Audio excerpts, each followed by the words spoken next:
Welcome to the Natural Living Development Podcast Show, where you will learn about natural building, natural living, and inspiring real estate developments from around the world. The goal of this podcast is to educate people that wish to make a difference with their investment and bring a positive change for the world.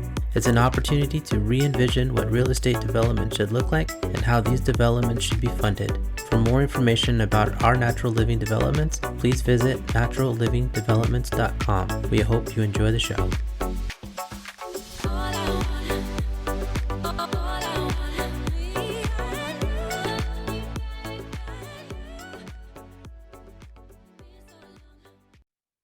All right. So thank you so much for both of you joining me. I had a great time looking over at your website and looking at all the cool stuff you guys are doing. So I just want to start off with maybe giving us a little bit of background about what you guys do so that the audience can kind of understand what you guys are working on and what you do and how you got started. Sure, absolutely. My name is Sean Dixon, CEO and founder of Simply Tiny Development. And we have with us here Megan Blythe, the Sustainability Officer. And we do the development of tiny homes and conversion camper vans in the most sustainable manner possible. Cool. And then Megan, do you want to give us a little bit of introduction onto you and how you got into this? Yeah, I have a bachelor's in environmental science with a focus in ecological restoration. And I kind of came in because I was Sean's neighbor and we kind of just got introduced that way. And yeah, it ended up being a pretty perfect fit from there. Cool. All right, Sean. So I noticed that you have a doctorate in front of your name. Is that something you want to elaborate on a little bit? Yes. So I graduated in 2020 and I got my doctorate in organizational leadership and development with a concentration in change management, which is always a mouthful. So that's essentially just working the ins and outs of businesses and organizations and setting up their structures, their cultures, and running them in an efficient manner. Cool. And so how did you come up to start your own business? I'm sure you probably helped others, but what gave you the inspiration to kind of go on your own? Well, the inspiration kind of came from understanding like what I really learned while going through my doctoral program. I'd always been in real estate, just investing and things like that. And homes are definitely an issue, especially as the population continues to grow and we can see the high inflation rates of homes and the lack of supply, things like that now. And while I was going through my doctorate, a lot of it was kind of focused around on how to build more sustainable organizations and understanding that capitalism in the way that it is now is driving a lot of the issues that we see with climate change. I live in Denver, Colorado, and I'm definitely a big proponent of the outdoors and I enjoy my winters very, very much, and kind of realized that through building development, especially with the impact that homes have on the climate and our communities and everything associated with that, that we could really make a big difference if we stepped into that space and tried to take it in a more sustainable direction, using better products, using things that are less harmful for the environment, and overall looking at how our homes are built in a very unhealthy manner for the people that actually live in them. There's a lot of chemicals and just our general building practices are extremely wasteful. And we understood that at this point in time, you can't continue to build on the scale that we really are. You see a lot of apartment homes and things like that popping up, especially around here in Denver. There's a lot of density challenges in the world right now, and we are going to have to move towards some type of smaller construction. And with the changes in the demographics and their views and their values and everything else like that, tiny homes became a very viable option as a sustainable product for the future that can solve a lot of the large scale challenges that we are currently seeing that we haven't quite realized yet, but are definitely on the way. So we kind of looked at this company and said, okay, what we'd like to do with this, how can we give back to our society? How can we give back to the environment and then still make a good profit that we can circle back around and give back in other ways? And housing was definitely one way that we could actually accomplish that. So that's really how we got started with that kind of that thought process, and that general goal was just to do better and not just drive profits anymore, but really kind of balance everything out towards more equitable position in the world. Nice. And how long ago was that when you started the company? I started building a company about 3 years ago, and then we really started to ramp up operations in the past 2 years. So we've been kind of in that dream phase there for a little bit, and then when I did graduate, it was time to put the boots to the ground and start building and start going after that. So I really didn't come from any type of experience, and I didn't work for anybody or anything like that. I just jumped out into the world and we just started doing things. Nice. That's great. And Megan, how did Sean approach you, and what sold you on this idea? Yeah, like I said, he was my neighbor, and he actually just needed to borrow my lawnmower. So that's kind of how we got introduced. You need to borrow your what? I'm sorry. Oh, my lawnmower. Sorry, Oh, is that causing? No. It was. I just didn't understand what you said. Okay, my cats are playing.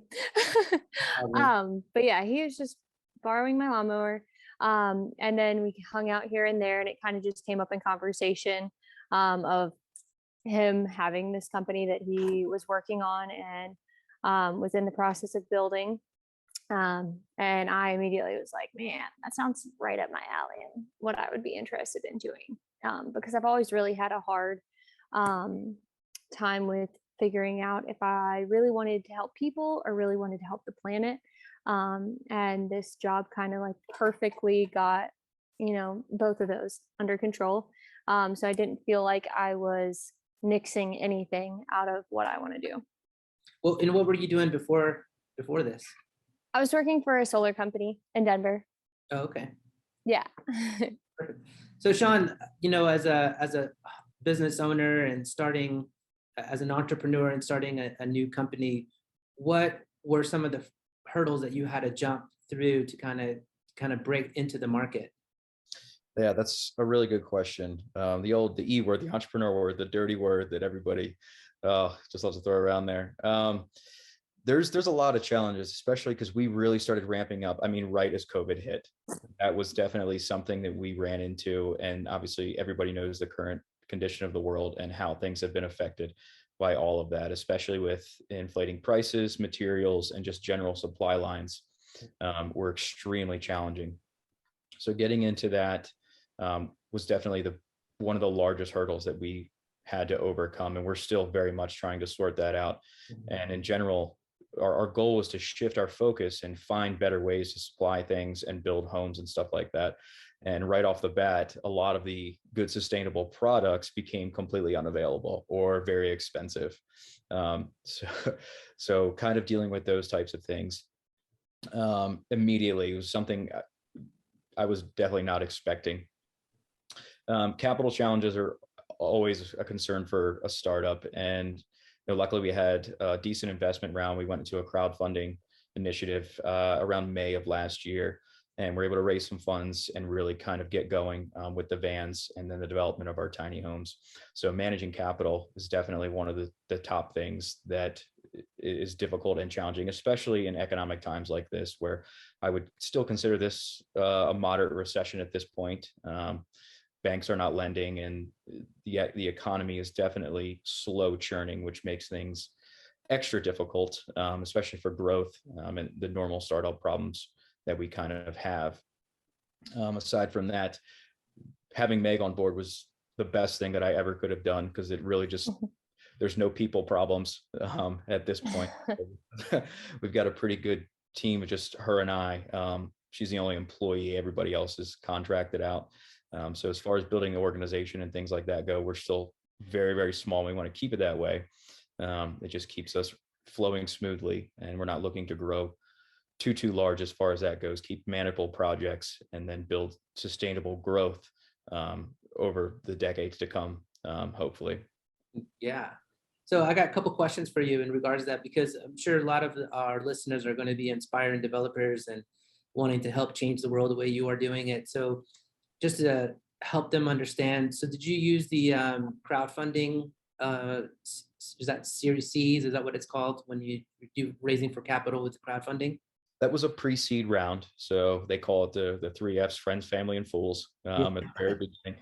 So trying to get as many people as you possibly can. And we did very, very well. There was a lot of people who were very supportive of our mission and the direction that we were trying to go. We looked at the market as far as homes go, and then COVID kind of exacerbated the want for vans. They're mobile, they're fairly inexpensive compared to a regular home now. So that really kind of helped us, even though a dual business model can be very risky or very rewarding, depending on both sides, which is balancing both of those out, especially operations go, which is another challenge that we continue to work through every single day and get better, learn, optimize, and ensure that we're delivering high quality products, with the sustainability brand on there that we have promised the world.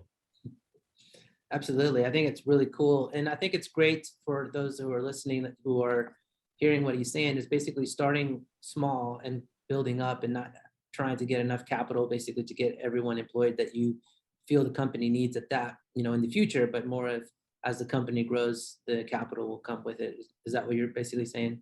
That's really the plan. And a lot of this comes in from experience too. If you hire a bunch of people and you get a large organization very, very quickly, you miss out on those critical learning lessons, the really minute details. And I kind of looked at Elon Musk in this in a way, is where he can just name every component that goes onto his rockets. It doesn't matter what it is. That intimate knowledge of what you're doing and what you're building is so important. And bringing a bunch of people on very, very quickly, that kind of tends to widen that gap a little bit. And I wanted our focus to stay immediately on what we're doing, and making sure that it's very, very good, right from the beginning. And then as we grow, we can kind of focus on the larger pieces and scale appropriately, and then kind of branch out and look for the larger opportunities of where we can make the most impact and kind of push change in areas that really need it. But again, just having that knowledge from the very beginning about exactly what you're doing, who you are, just being authentic from the start is pretty critical, at least in my opinion. So that's really what we did, is we kept it in-house, kept it small, and we're just learning everything we possibly can about what we're doing and just becoming the best developers that we possibly can, and just having a good growth mindset on, mistakes are inevitable, like they happen every single day. Yeah. And it's how you kind of mold yourself and your attitude towards those types of things that you're going to face, because they're always going to be there. It doesn't matter how smoothly you think something's going to go, it's not going to happen, probably. Get lucky enough to where it just pans out pretty quickly for you. Yeah. That's awesome. Absolutely. We haven't quite seen that yet. Yeah, every day there's always something to learn. That's the best part about running a construction company, or I always tell my crew, I'm learning just as much as you guys are learning, even though I've been doing this for over 10 years in terms of natural building. There's always new things that pop up and new things you got to figure out, which I think is the fun part of going to work, the challenging. So speaking of that, what's your background in terms of building? My background in terms of building is not much. Like I said, I did a lot of real estate investing, and things like that. But as far as construction goes, I don't have much of it, which is why we just have a good team and a good board of advisors that we can call on and bring everybody together. And one of the areas we can kind of do that is just bring in the expert for what needs to be tackled. Yeah, and that's worked out pretty well for us so far. Again, we're just learning and consuming, because if you specialize in everything, you specialize in nothing. So it was right. It was kind of keeping that mentality of, let's stick to what we do best, for each role, and then become the best person you can possibly be in that role, and then let everything else come together and lean on the people who have that expert knowledge, and you can call on when it's needed. So I'm assuming that you probably have like a warehouse, and then you probably have some subcontractors that come in and will like basically do the insulation, the lighting, any kind of framing that needs to happen. And you're basically helping with the design process, or maybe Megan is, and then you guys are kind of taking it from conceptual to reality through that process. Yeah, that's correct. So we're developers, as the definition reads. So yeah, actually we're all working from home right now. All of our van operations, we found out, we've got all of our contractors working from home, in their garages, which was a pretty big shift. We found an insurance policy that would cover that. Wow. That was thanks to COVID. We really wanted to capitalize on this work from home type thing, because we think obviously it keeps a lot more people happy. It keeps them more efficient. They have more time with their families and do things that they want to do. There's no reason to commute 45 minutes, an hour each way, to something like that. But as far as our homes go, we have really, really good construction managers that we are partnered with some good companies. And that's how we kind of do that. And so far, everything's been good. Again, it's just finding the right people who can execute the job. That's the hardest part. And that's what Megan and I kind of spend a lot of our time doing, is working with those people and finding the right people that align with our mission, our values, and more importantly, is what we're really learning is just our mentality. It's got to be the self-starter, the driver, somebody who has a passion for the environment and can really think while they're building, am I using the right materials? Can I use less? Can I build this with the same structural integrity, but use less materials in the process? Right. And that's where the efficiency, there's some pain points with coming with that. But if you have that problem solving mentality, those are the type of people that we're really looking for to come on board. And then again, just having more time at home and doing the things that you love to do, being outside in the environment and making sure that you have that good work-life balance. We have a pretty good schedule. Megan's on a 4-day work week, 6 hours a day, and we kind of learn is just to, awesome. But yeah, just become really efficient in your personal life, one task at a time, follow it all the way through, complete it. And there's no reason to really work as many hours if you have more concentration and you're efficient in what you do. So we've been testing that out, and I think Megan enjoys it and she does really well at it. And, we make it work. There's definitely some days where we have to jump on, obviously a lot longer hours. Me specifically, I don't work that shift. But that's kind of what comes with the territory. But yeah, very rarely does the founder ever work 40 hours a week. No, it's not really a thing, which is totally okay. I balance my life in different ways. I take my time off when I needed to recharge and get out there, and then work when I need to. So yeah. Well, let's go a little bit into kind of like understanding the process. So let's say someone finds you online and they want to get involved either with one of the tiny home vans or one of the tiny home structures that they want to do, let's say as in the backyard, as an additional dwelling unit, ADU. What would be the steps that they would need to take? They would just contact you, email you, reach out to you, and then to go kind of walk me through the steps there.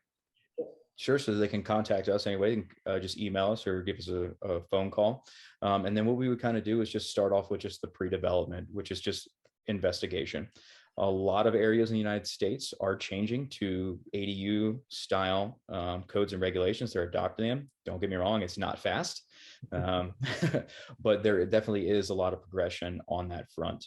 And then we take a look at the land where you want to put it. And then we look into all the utilities, and then we really just do a deep dive in with the city and understand exactly what they want for their master plan, because ultimately it is going to come down to them for the permitting. And a couple of cities are a little bit more lenient on some things. Denver, Colorado is a little bit more strict. They have some architectural requirements. They want to keep things the way they are in a lot of ways in different areas. So we really do a good deep dive investigation to see if the project is even viable. And then after that, we would go into a design phase, figure out exactly how you want your home to function. What do you want it to do? The ultimate thing that you want it to serve its purpose for. A lot of people want the ADUs for maybe some their parents that maybe aren't as welcome to stay in the home during the holidays anymore. Yeah, to give you a little bit of that space. Yeah. Take a look at the ultimate. The parents want that space. They don't want to be around kids waking up. Yeah. It's changing, like we can do our dinner in the evening, and then you can go retire to your ADU out in the backyard, and everybody has that space to keep everybody sane, which is really nice. It is nice. And people are looking at things a lot differently as far as investments and like that go. We've had a lot of people call about office space as well. So with the work from home stuff, being inside all the time does take a toll on some mental health. So being able just to walk out into your backyard, into a different environment, kind of gives you that feel of a pseudo commute in a way. You can go out there, you can focus, and then you can come back home, and then it doesn't feel like you're just at your house all the time. Mm-hmm.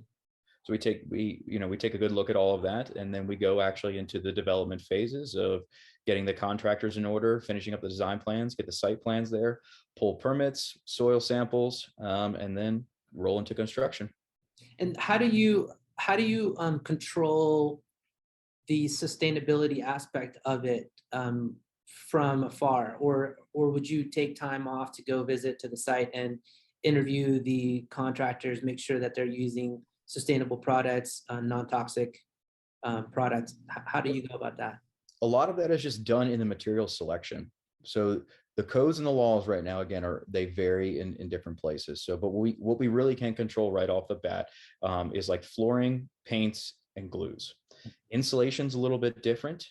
Exterior things that are exterior materials are a little bit harder to come by. Like there's just you're not really getting around drywall right now. It's just the way it is. And until the laws and the codes change, we can't really influence that too much. We believe in good incremental change, showing people that small steps can lead to really, really big impacts. And a lot of it in changing how these buildings are constructed is citizens actually asking their cities to say, hey, can we adopt something different? Can we do a pilot home or a test home with some new experimental materials in there? That's a very, very tough thing to do. But there are a lot of cities that are saying, okay, if we just change the insulation, we'll see how that goes. If we change the foundation, we'll see how that goes. And then kind of building off of that, rushing into something and saying that we're going to create this ultra sustainable product with nothing in it is not really feasible because the laws won't support it. Vans, we have a lot more control over. Our clients generally come to us because of the sustainable materials that we do use in there. And then we just try to find the best sourcing possible. We try to get into our suppliers as much as we can. And, you know, with the asterisk on there is a lot of what we had to do is take what we can get at this point, which is very, very frustrating, but it's the way of the world. And if something isn't available, we kind of have to leave it up to the client, say like, is this okay? We don't want to use it. And we can go the high end route, or if there's just nothing available, like this is just what it is right now. Just being very in touch with reality and what we can and cannot do. And that's the best way that we've really figured out how to kind of manage the sustainability aspect of everything. And then just having good conversations with the contractors. Again, if you don't have to waste something, don't do it. A lot of it is education and saying, if you look at it a different way, you can save a little bit. And that's really what we've tried to focus on so far in doing so. Nice. You know, so I'm a natural builder. I build with a lot of natural materials. So we actually don't use any drywall in any of our buildings. And how we go around it is we use lath and plaster. So lath and plaster was like the old traditional way before drywall was drywall. We use lath and plaster. So we use clay plasters on the inside, which are non-toxic and breathable. And then we use lime plasters on the outside, which are also non-toxic and breathable. And then for our insulation, we use straw bales. So obviously that's a little bit more challenging for a van, but yeah. But I would suggest maybe taking a look at that format. I think it's something that you could introduce into your company, and it would be a way to kind of also help the environmental aspect of it as well. Yeah, absolutely. Again, learn something new every day. That's fantastic. Yeah, it's pretty incredible. Yeah, it's really cool. And you know, the beautiful part about the clay plasters too is that they just have a different feel and an energetic feel to them. That I really feel like drywall really doesn't. It's kind of pretty dead and dense. It is. So it's a when you walk into these structures, it's a whole different kind of environment. But obviously for van, you know, as I see on your background there, you know, wood, sustainable wood harvesting, I think would come into play. Really importantly, that's another thing that we do is we actually contract with tree fallers and local mills to be able to get all of our wood milled, so we're not having to buy wood from Oregon or from areas where it's not sustainably harvested. So I'm sure you guys are probably on that same boat.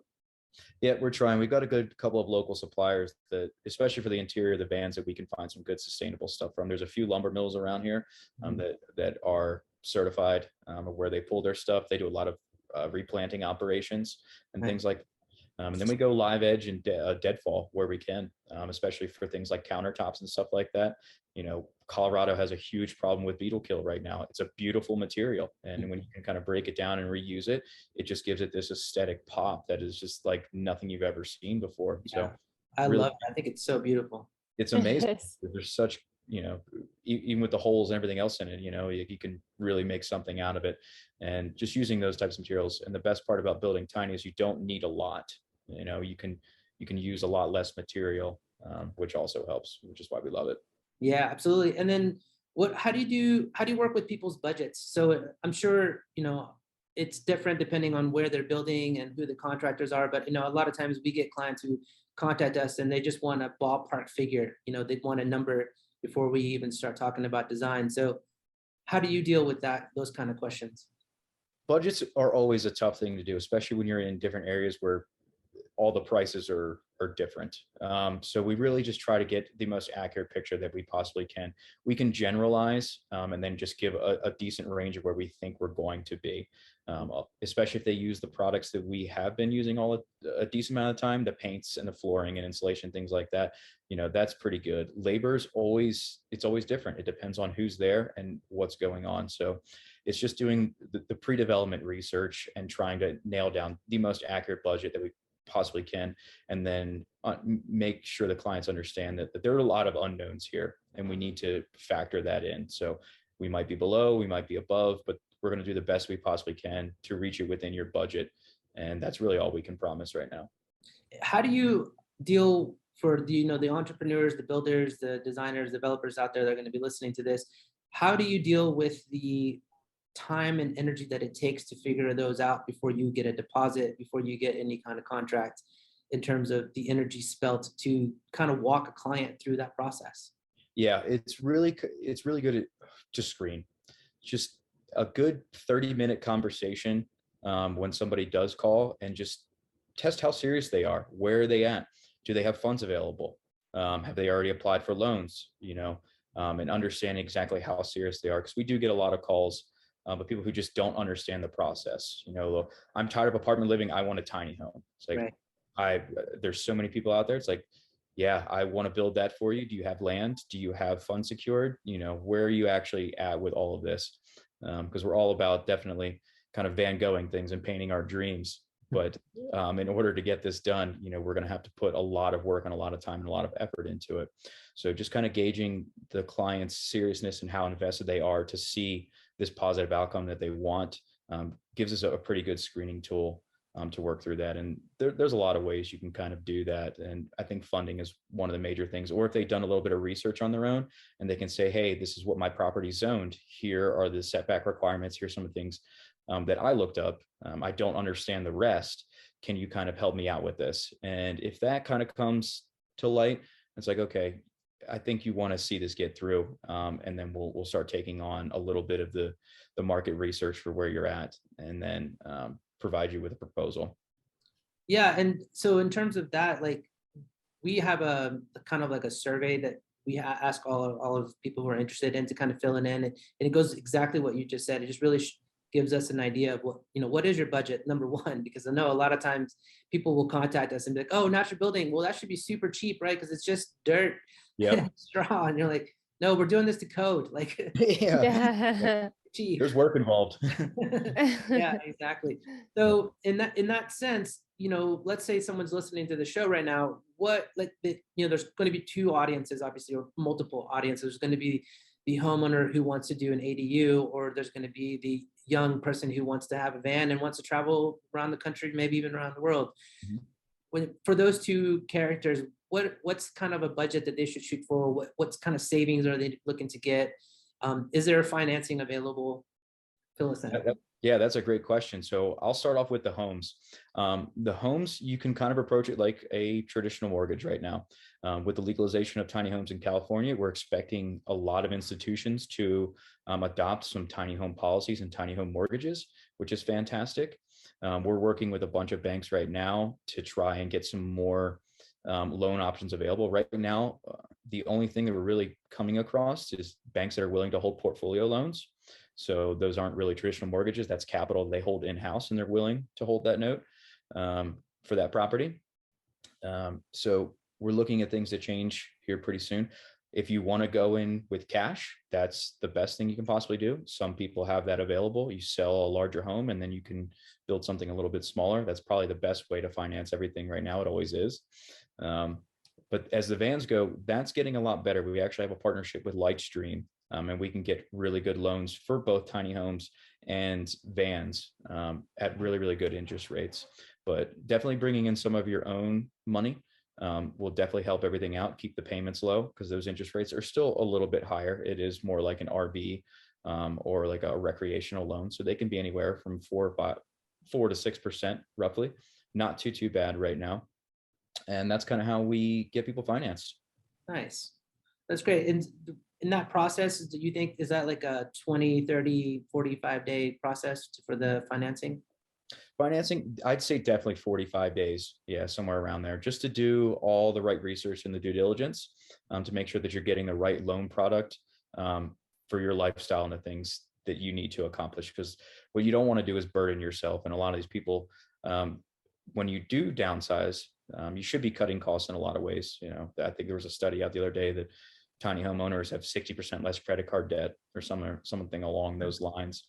Yeah. Traditional people, but yeah, approaching it from from a mortgage standpoint, you can get something that's a lot lower, and then you have a functional home that you can live in, and down the road use it as a rental or a vacation home or something like that. Airbnb it. There's a lot of options. Yeah, for sure. I think it's it's a great investment opportunity, even if it's just going to be a temporary home for you or your family, even if it's just like getting on the land, figuring out what you want to do in the long run. But having a tiny home to start off with, that could be, like you said, could be granny unit, can be rental for, people to stay in, or it could be even a, additional housing for other people that you want to join your community. Absolutely. Yeah. Well, great. So I don't want to take up too much more time. I'm going to kind of go over some of these kind of questions here that we're going to end with. See if I can pop them up real quick here. All right. So let's see. Start off with, what would you suggest to someone who wants to start a tiny home development company? Ooh, I've been talking a lot. You want to jump on this one and I'll follow up after you? Oh my goodness. Okay. Give me the tough one. I mean, Sean's definitely the person to talk to in regards to like the full development of everything. But I would just be like understanding, like reading the room, understanding what people need in a tiny home prior to starting that company, just because, I mean, they aren't traditional houses. If you're building them that way, then it is going to cause quite a bit of dilemmas for the person that's going to be living in it. You're not going to have storage space, or you're going to say like, oh, okay, well, let's build a loft and put a bed there. Well, where are they going to put their clothes? You really have to use the stairs as dressers, and sometimes you put ladders instead of stairs in them to save room, or just like really optimizing the area that you're living within. And I think that's just really big for the person who's running the company to understand, so that they're giving the customer the best experience once they're in the home, whether it's a van or a house. Yeah, understanding that functionality is key in all of this, and then really coming to the realization, things are going to be challenging for a while. Again, these homes are not traditional. They're not being accepted as quickly as a normal home would be. And the process can take a couple of years to really get kind of going once you find a viable opportunity in a market. And working with the cities, change is very scary. So working with the cities, who are very linear in a lot of way, they have very strict things that they have to follow, and deviating from that can be a little challenging at sometimes. So having a lot of patience, and understanding that what you're doing is going to benefit down the road. So your delayed gratification might be extended a little bit, and then just managing that money with that expectation in mind of it might take a little bit longer to get where you want to be, but with the hopes of once you get there, things will get rolling and people will start adopting these a lot more. And then we can really start seeing how they appreciate, how does the market accept them? What are they going to do? And that's really where we're at right now, is understanding, how will tiny homes appreciate? What are they going to do in 5, 10 years, 15 years? So, yeah. Yeah, I mean, I can also see where, there's a huge bus conversion movement going on, as well as the van movement. And, when I first started kind of looking at these, because obviously I have a lot of students that come from all over the place. So having places for them to stay was something that I was really considering, that's mobile, that they can take with them and leave. And, so the van situation is really great, but you can see the appreciation and the value, especially in craftsman quality vans and houses and tiny homes. So I think that definitely, even if it isn't something that a appraiser or somebody that can bring value, I think that the consumers, the people like us who see the value in mobile living and the freedom that it brings, and also in tiny home living, where like you said before, it lowers your cost of living, and you're able to, maybe work 3 days a week instead of 4 days a week or 5 days a week, and you have more time to travel and to leisure, and you don't have to have this huge mortgage payment or big debt over your head to figure out how you're going to be able to make this, work for you. So I do think, even though if it's not an appraiser, I think it is definitely something that's going to appreciate. And I think the market's going to grow. I think it's great what you guys are doing and how you're bringing it in. And I hope that people who are listening and are inspired to follow Sean and Megan here, that, they reach out and say, hey, I've always been thinking about this. I'm in the East Coast, or I'm in somewhere else, give me some tips, some hints on how to do it. Yeah, absolutely. All right, let's go on to the next question. So what does sustainability building mean to you? We'll start with you, Megan. Yeah, for me, it's really about, how long are these products going to last and actually function? Is it going to, are you going to get it and then it's going to break in a day or a year or 2 years? And then just, really being able to live in that facility and it continue to grow and be with you, which I know that sounds kind of weird. But I mean, these, a tiny home that's built sustainably, it's not going to age over time. It's going to age in a way where it's energetically aging, as you were saying with your homes. So it's just, I don't know, it's more so of just making sure that it's not for just here and now, and it can be just as great a couple, if not 20, 30, 40, 50 years from now. And just making sure that, as many good products and filling it with as much nature as you can, because ultimately, like, nature is the most sustainable option. Yeah, I love that. Nature will survive us all, even if it kills us first. And sustainability for us, it's not black and white. We have to make a lot of decisions on a daily basis and redefine that in every situation. Like Meg said, if it's going to break in a month, that's not sustainable. So we have to look really, really hard at the trade-offs of what we're doing. Do we have to go with maybe a product that does a little bit more environmental harm to make it last for 20 more years? All right, well, then we might have to make that decision in lieu of something that might be a little bit better for the environment and not last as long. And then kind of designing past or through trends, sink it into the culture of where you're going, making sure that it's going to identify with people that are probably going to live there or have roots there, and keep it that way. We see a lot of new school development, which is nice. How long that will be popular, we don't know. Probably like fashion, where it goes out of style pretty quickly. So then you tear it down, you remodel, you redo everything else. So with that in mind, we try to design things that are going to last a lot longer as far as aesthetics go, that will always be beautiful. And that way we can keep things where they are a lot longer. So we've reduced rehabs and all those types of things. And obviously just the stuff that we already chatted about, which is putting the right products in there that are better for the environment if we are going to have to get rid of them. And flooring is the perfect example. Flooring wears out. We have a really good flaxseed based laminate that we're using now, which is 100% biodegradable, and it goes away. So if that does happen, then it goes to the landfill and it can break down, right. So we've really won in that aspect. And then just trying to really move these homes to something that can be repurposed.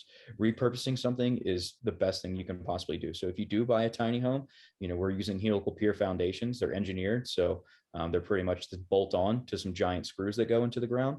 They can be moved. You don't want the piece of land anymore. You can pick that home up and keep your investment, put it into another area, or something like that. So that's really trying to balance all of those things into one good, valuable proposition is really the end goal of what we have. And I think we're doing a really good job of that so far, with a lot of room for improvement. It'll never be perfect. Perfection is an illusion. So there's always things to make better. There's always things to do. But keep that North Star with those things in mind. I think we're going to do okay. Yeah, and I think that's so well said. So many people don't really understand some of the basic things that you just mentioned, but choosing something that's trendy now doesn't mean that it's going to be effective later. If you walk into some of these early 1900 bungalows, beautiful craftsman homes, there's a reason why people still love them and want to refurbish them, not want to change everything, you know. Obviously the layout is a little bit weird, but now that we're living in more of open space, everything, you know, it still kind of gives you that feeling of the craftsmanship that has been lost in building, unfortunately. Yeah. And I do think it's great that young people are coming forward with that and wanting that and making that a desire. Absolutely. And we kind of looked at it, was like, okay, how the most successful societies in history, like why have they lasted? Generally, it's through their art, their music, their poetry, and then their architecture. That's what's lasted the longest. So if we can design with those principles in mind, specifically the architecture, not so much anything else, I think we've got a good chance of meeting that goal that we've set. Yeah, absolutely. Okay, Megan. So next question. What does natural living mean to you? Just going back to, you know, including nature in everything. I really try and spend as much of my time outside. And if I can put that into a house, that would be my ideal situation. So feeling like I'm in nature inside is essentially what natural living, you know, really hits home for me.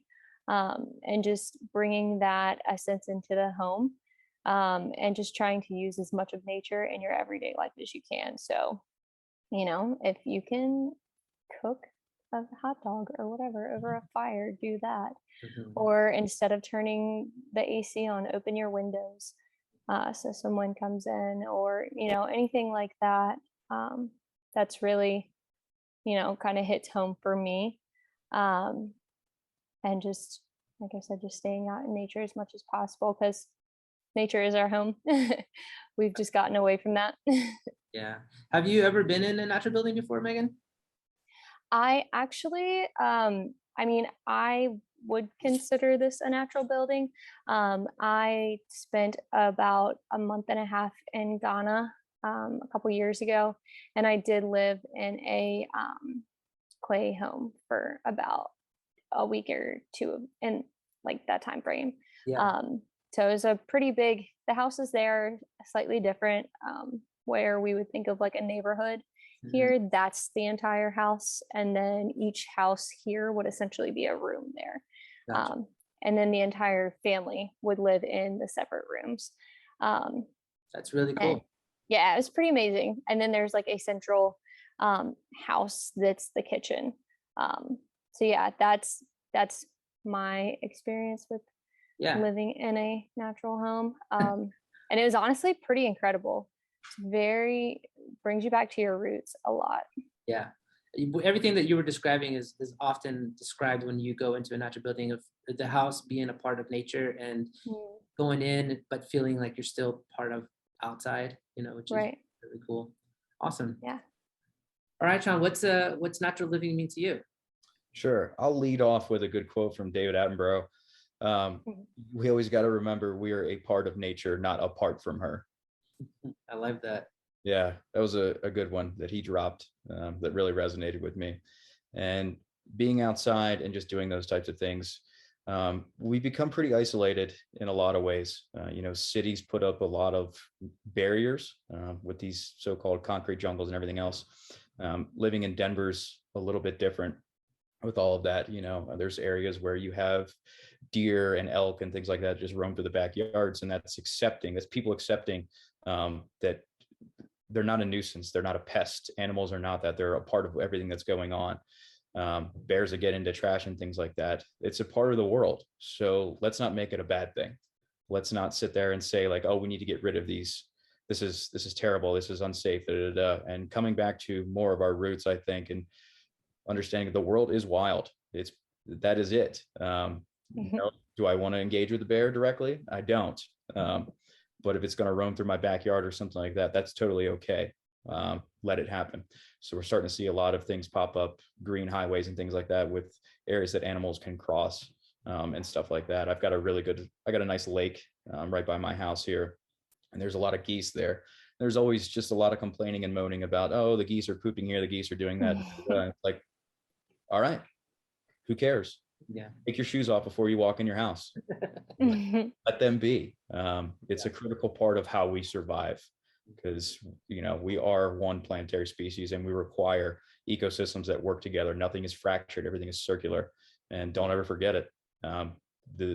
Some of the animals, things like that may be nuisances to you, are actually critical pieces of your survival. So don't ever let that go. Yeah, that's awesome. Very well said. So basically, for those who are listening, being outside is a great part of natural living, and being in nature and allowing nature to be part of your life. All right, let's do last question here. What do you feel is the best way to help fund alternative real estate developments like yours? Wow. Okay. Yeah, that's a good one. You got it. Good causes find good capital. Find good companies that are doing the things that align with your values and your morals, and invest into that. Don't look for short-term gains or returns. Look longer down the road. Look at your grandchildren, look at your children now, look at what's going to happen in 10, 20 years into the future, and put your money into that. I'm not too sure how other companies have done it. Like I said, we went to a crowdfunding initiative, and we're looking to go into another one here probably in the middle of this year. And just doing your research. B Corp certified companies, we're working on that as well too. Really look at how the capital is being spent, and understanding that there's a lot of greenwashing going on right now, but at the same time, there's a lot of companies like us that are really trying hard to spread that across the triple bottom line and make the impacts that we all need to, because we have to change the way that we spend and the way that we invest, and the way that we generally look at money. So putting your money into good companies that align with you, follow your heart and trust your gut, and that should bring you the return that you're actually looking for, probably in a greater way that you might ever understand. You might not even see the impacts down the road, but if you look hard at your communities and your environment and you can see the tangible results there, that's what we also need to be looking at. Yeah, and for those who are listening who do want to put their money into what they believe, want to follow their heart, like companies like yourself, couple questions with that. Is there a portal that you used that helps young investors, new investors come in to invest into alternative sustainable building practices or sustainable companies? We did, yeah. So we use WeFunder. I believe they're a certified B Corp, and I believe their motto is remaking capitalism. So you can specifically search companies. We're a public benefit corporation, so we're legally obligated to provide our return on a different level, not just shareholder interest. That's not what we're driving. So understanding how a company is actually structured, not just looking at their mission, look at some of the certifications and things like that that they have behind them. Banks as well too. There's a lot of social impact banks that are emerging. We used Amalgamated, another B Corp aligned company. So that capital gets put into areas like ourselves if we needed a loan or something like that. So just using a better bank where your money can be loaned out to companies like us and things like that to make these good impacts that we're looking for is a good way to really help quickly in a very passive manner. The rules don't change. You still get interest rates and things like that, but your money is being allocated into areas that can possibly bring us a better society. And for those who don't understand or know, explain B Corp. Okay, so B Corp is a third-party organization that verifies companies and their performance. So they look at the industry that you're in, and then they have a set of standards that requires you to meet, I believe it's a minimum of 70 points to actually become B Corp certified. And what they do is they really focus on a lot of different things: community impact, how your workers are treated, your environmental impact, and then how your business is actually governed. And they really stepped it up because the transparency and the authenticity that comes from that, you can trust that these companies have been vetted very hard to earn that certification. And it is definitely not something that comes easy. And like I said, we're working on that right now to get it. And then LEED as well too. That's another good one that can kind of show you that, at a quick glance, I can probably trust this company a little bit more to do what they say that they're going to do. Mm-hmm. All right, great. And then Megan, what about you? What do you think that is a good way to help people invest into new developments, new projects, new things that are sustainable? Yeah, I mean, I'm not a super informed on all the investment things. I will say that. But just starting small, like if that's not something that you're familiar with investing, start just changing your daily, ideology, and how you're working with other, aspects of your life, with eating or traveling or whatever. Once you start changing those aspects of your life, then you're going to start picking up on how other companies or other people or whatever the situation is doing things differently, and instilling in the practice of their company. And then you're going to say like, oh, okay, cool, I want to work with them, or I want to support them in what they're doing. And that'll be when you start picking up on investing with other companies or investing in yourself, with changing how you actually are living and treating the planet. Yeah, I think that's a great way to do it for, for those who don't have a retirement fund or don't have a lot of cash to be able to invest right away. If you're starting to build your wealth, I think it, like Megan said, is support local entrepreneurs, support local businesses that you see benefit for yourself and for others and for the planet, for the community, and promote those. Because if we keep supporting our local businesses and our local entrepreneurs, and stop using our money to keep the cycle of fast food corporation monglers, really, I think that's going to show them that they have to change, for one, and two, for us is going to be able to support our local community and keep the money moving between all of us. Absolutely. Definitely. And there are certain companies, I don't know like specific names of them, or maybe not even companies, but people who do help with this, but they can look at your portfolio and like help make it green. So change it from, investing in massive corporations to investing in B Corps, or, smaller companies that are acting more sustainably. Yeah, absolutely. I think that's a great idea. If you do have that kind of money and resources and you're ready to change your portfolio, I think that's a great way to look at it. Find someone that can help you, find corporations and companies that you stand behind and want to support. Well, I appreciate you guys taking time and speaking with me, and I really want to continue to support you any way we can. And so why don't you give us a little bit of how we can reach you, how we can continue to support your company, and especially when you're starting to do your next fundraise, how we can invest in your company. Yeah, definitely. Oh, Go ahead, Meg. okay. So we do have an Instagram. It's Simply Tiny Dev. We're really struggling on getting that platform out to people and getting that developed. Instagram's giving us a hard time with not allowing us to do sponsored things. So if somebody knows somebody on Instagram, send them our way. But just sharing posts, that's always helpful, and that sort of thing, or liking them, that's all in the algorithm. We do also have a Facebook. It's Simply Tiny Development, and then our website is simplytinydevelopment.com. And Sean, I'll let you give details on further investment. As far as future investors go, you can just shoot us an email at any of from the contact points that Meg just listed out. Just let us know that you're looking to invest, and we can take names and things like that. And when we go into another equity round, we will go ahead and put out a report and an all call that allow people to come in with the new terms and conditions, and then we can invest there.